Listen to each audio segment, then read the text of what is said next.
तूही रे माझा मितवा या मालिकेच्या आजच्या भागात आपण पाहणार आहोत अर्णवची बहीण लावण्या, राकेश आणि ईश्वरी हे सगळे मंदिरात गेले असतात तेव्हा लावण्याच्या हातातून चुकून धान्याचे गाठोडे पडते आणि ते गाठोडे ईश्वरीच्या हातात जाते।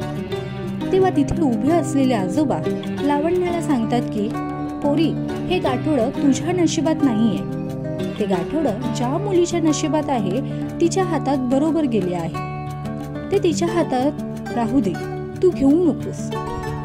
अर्णव, त्याची बहीण आणि राकेश मंदिरात पोहोचलेले असतात तेव्हा राकेश मंदिरातून पाहतो की धान्याचे गाठोडं हे ईश्वरीच्या हातात आहे। तेव्हा तो लावण्याला सांगायला धावत जातो की हे गाठोडे तू घेऊन ये।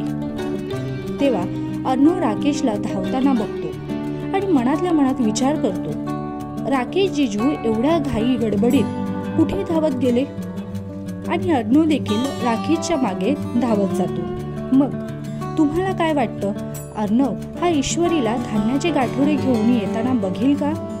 आम्हाला कमेंट मध्ये सांगा। तसेच तूही रे माझा मितवा ही मालिका तुम्हाला आवडते का? या मालिकेतील ईश्वरी अर्णवची जोडी तुम्हाला कशी वाटते आम्हाला कमेंट मध्ये सांगा।